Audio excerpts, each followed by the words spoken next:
En la parte de arriba del placar de mi cuarto, mi papá había guardado un tablero de ajedrez. Era un tablero de ajedrez precioso, con piezas de marfil talladas a mano. Y por supuesto, con mi hermana teníamos prohibido tocarlo. Pero una tarde nos trepamos a una silla y alcanzamos el tablero de ajedrez. Esa tarde a mi papá no le quedó más opción que enseñarnos a jugar. En realidad no juego muy bien, pero sí recuerdo 3 enseñanzas de esa tarde. Que el ajedrez se juega con reglas y que esas reglas deben respetarse, que no se puede jugar sin un tablero y que cada jugador dispone de 16 piezas cada uno que se mueven de manera distinta porque tienen importancia distinta. Cuando me preguntan qué hace un internacionalista, alguien que estudió relaciones internacionales, siempre me acuerdo de la anécdota que les acabo de contar. Y es que el mundo se parece mucho a un juego de ajedrez. En el mundo hay reglas, los internacionalistas llamamos eso la estructura de poder en el sistema internacional. Hay un tablero, es decir, un medio físico, un espacio geográfico en el que se despliegan las piezas. Y hay piezas, que son los estados, que son los individuos, que son las empresas, que se mueven de manera distinta porque tienen importancia distinta. En estos minutos que nos quedan, me gustaría que piensen conmigo al mundo como si fuera un juego de ajedrez. Pero en vez de las piezas tradicionales, en nuestro mundo, en nuestro juego de ajedrez, vamos a tener otro tipo de piezas. Las ballenas, los pulpos, los tapones y los peones. Empecemos por el principio. Las ballenas son los jugadores más grandes del sistema internacional, son los países más grandes del sistema internacional. Y son grandes en 3 aspectos: territorio, Producto Bruto Interno y población. Naturalmente, esto hace que este tipo de países, los países ballenas, sean los líderes de sus respectivas regiones. Ahora, no necesariamente por ser ballena, uno es líder regional. Imagínense a cada continente como si fuese un equipo de fútbol. Los líderes serían, los capitanes serían las ballenas. Pero Alemania, por ejemplo, no es una ballena y sin embargo es un líder regional. Ahora, pensemos en otros continentes. Asia. Asia tiene 2 ballenas. India y China. India se siente bastante cómoda siendo ballena. La realidad es que no le molesta. Pero China quiere ser el rey del tablero. El problema es que ya existe un rey. Ese rey se llama Estados Unidos. Entonces, ¿qué hace Estados Unidos? Apoya a la India. ¿Cómo responde China? Sale a jugar con los 2 vecinos más conflictivos del barrio. Pakistán, que cada tanto amenaza con quitarle Cachemira a la India, una región que está en disputa. Y Corea del Norte, que cada tanto hace un ensayo nuclear y amenaza con la guerra total a Estados Unidos. En América Latina tenemos otra ballena, Brasil. Brasil tiene una extensión territorial de 8.511.965 kilómetros cuadrados. Tuve que practicar mucho ese número. Un Producto Bruto Interno de 2.246 millones de dólares y una población que supera los 200 millones de habitantes. Miren lo que pasa cuando lo comparamos con Argentina. Argentina es 2 veces más chica en términos territoriales, 3 veces más chica en capacidad productiva y 4 veces más chica en términos poblacionales. Como quien dice, Brasil es más grande que Argentina en todo, o bueno, en casi todo. Ahora, les acabo de dar una pista. Si la Argentina no es una ballena, entonces, ¿qué es? Respuesta corta, un pulpo. Los pulpos son países macrocefálicos, es decir, con cabezas gigantes y tentáculos débiles que se extienden a lo largo de todo el territorio. Esto hace que las cabezas, las capitales, concentren la mayor cantidad de la población y el Producto Bruto Interno y el resto del territorio esté subdesarrollado y subpoblado. ¿Cómo se llama la capital y la cabeza de la Argentina? Buenos Aires. Ahora, otro clásico ejemplo de estado pulpo es Rusia. Rusia tiene una cabeza gigante que se llama Moscú y tentáculos débiles que la conectan con el resto del territorio que supera los 17 millones de kilómetros cuadrados. Es el país más grande del mundo. En el siglo XIX, esto representaba un problema enorme para Moscú y para los zares. En aquel entonces, Moscú se conectaba con el resto del territorio por dos vías de transporte. Primera vía, carretas tiradas con caballos. Segunda vía, barcos de vapor a través de los ríos navegables de la Siberia rusa. ¿Cuál era el problema? El invierno ruso. Llegaba el invierno, los caballos no toleraban las bajas temperaturas y los ríos se congelaban. Entonces los zares rusos crearon el tentáculo más fuerte que tiene hasta el día de hoy Rusia, el tren transiberiano.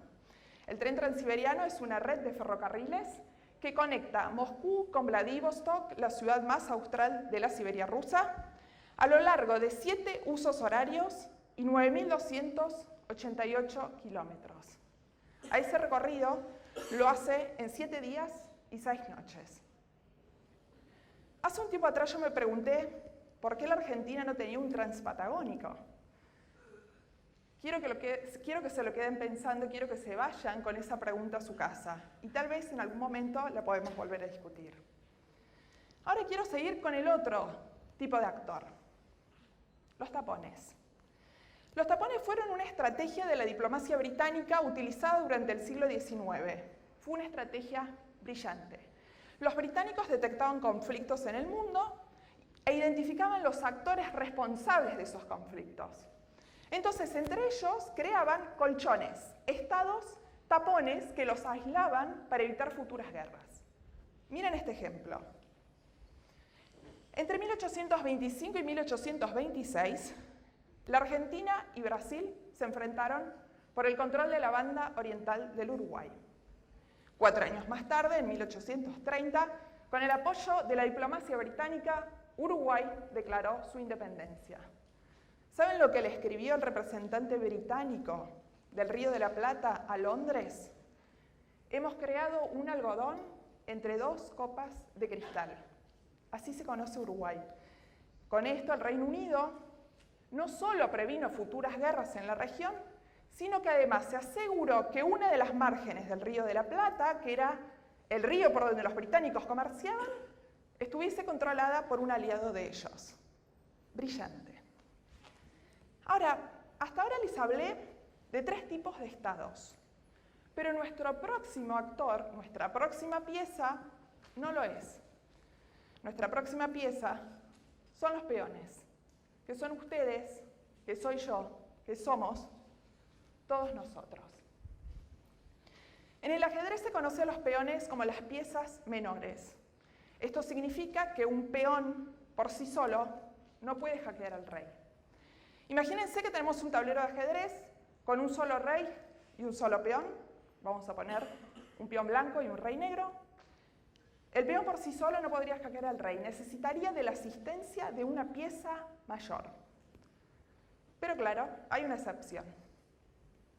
La coronación del peón. Esto ocurre cuando un peón recorre la totalidad de casilleros que lo separan del otro extremo del tablero y automáticamente cuando llega se convierte en una pieza mayor, usualmente la reina. Esto nos obliga a pensar en lo siguiente. A medida que el peón avance de casilleros, gana en poder relativo, es decir, se hace más poderoso respecto del resto de las fichas. Ninguna otra ficha, a medida que avanza, puede ganar más poder. Y esto es lo que ha pasado con el individuo en el sistema internacional. El individuo se ha hecho más poderoso con el transcurso de los años. Esto claramente nos obliga también a repensar el mundo. Si los estados se desplegaban en enormes territorios, en ríos, en mesetas o en llanuras, al peón eso no le interesa. El peón se despliega por otros espacios. Y sobre esos espacios les quiero hacer un test. Les voy a pedir que levanten la mano con preguntas que les voy a ir haciendo a partir de ahora. ¿Cuántos de ustedes han visitado recientemente un shopping? Levanten la mano. Probablemente muchos han ido a almorzar ahora a un shopping.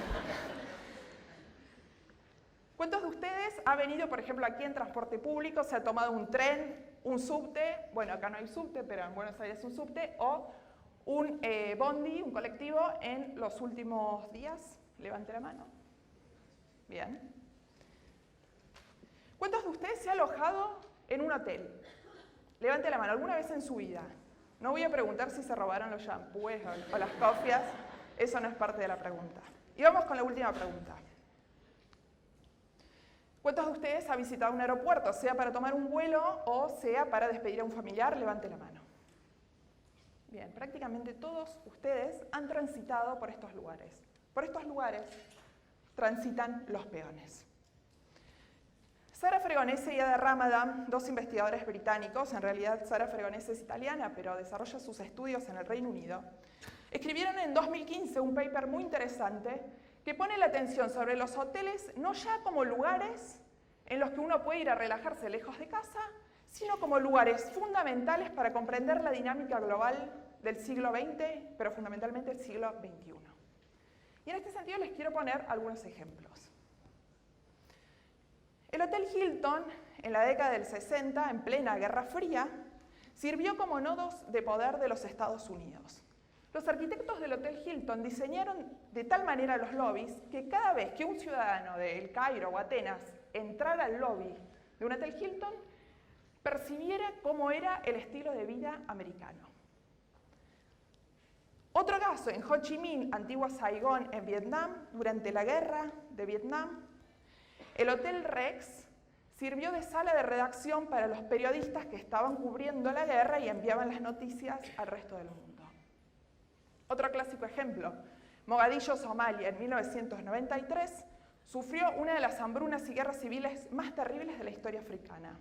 El Hotel Olimpia servía de cuartel general para los lugartenientes de Aidid, el coronel que controlaba gran parte del país. Miren este otro ejemplo. El Grand Brighton Hotel, la noche del 12 de octubre de 1984, hospedó a Margaret Thatcher y a todo su gabinete. Esa noche, el Irish Republican Army, un grupo terrorista irlandés, colocó una bomba en el hotel. Como les dije, reventó, explotó a las 2 de la mañana. Margaret Thatcher salió ilesa, su gabinete también, pero murieron 5 personas. ¿Ejemplos más recientes? Varios. En marzo de 2016 hubo un atentado en Bruselas que dejó al menos 30 muertos. ISIS puso bombas en el aeropuerto y en el metro de Bruselas, pero lo interesante del caso es que el Hotel Sheraton, que estaba dentro del aeropuerto, sirvió como estructura hospitalaria para alojar a las víctimas de esos atentados. Un caso más reciente en Múnich, en julio de 2016, cuando un joven abrió fuego contra personas que estaban paseando por un shopping, pero primero lo hizo en un McDonald's. Es decir, todos lugares que nosotros transcurrimos a diario. Estas charlas se tratan de repensar el futuro. Entonces quiero que repensemos y pensemos qué es lo que se viene en el siglo XXI. Y el siglo XXI es el siglo de los peones coronados. Peones con más poder relativo para plantearse objetivos, conseguir recursos y cumplir esos objetivos. Peones con capacidad para hacer la paz o hacer la guerra, para poner bombas o no. Peones para contribuir con las dinámicas de seguridad o con las dinámicas de inseguridad en el mundo. Pero en cualquier caso, para bien o para mal, el siglo XXI va a ser el siglo de los peones empoderados. Ustedes, yo, todos nosotros. Piensen en esto. Tenemos más poder para cambiar el mundo y ese poder se puede usar bien o se puede usar mal. Pero en cualquier caso, el siglo XXI va a ser el siglo del peón. Y recuerden siempre esto, no hace falta cambiar el mundo desde grandes lugares. Se puede cambiar al mundo desde hoteles, desde aeropuertos, desde el transporte público o desde un McDonald's. ¿Cómo terminan siempre todas las partidas de ajedrez? Con un jaque mate. Y así me gustaría terminar hoy. Muchas gracias.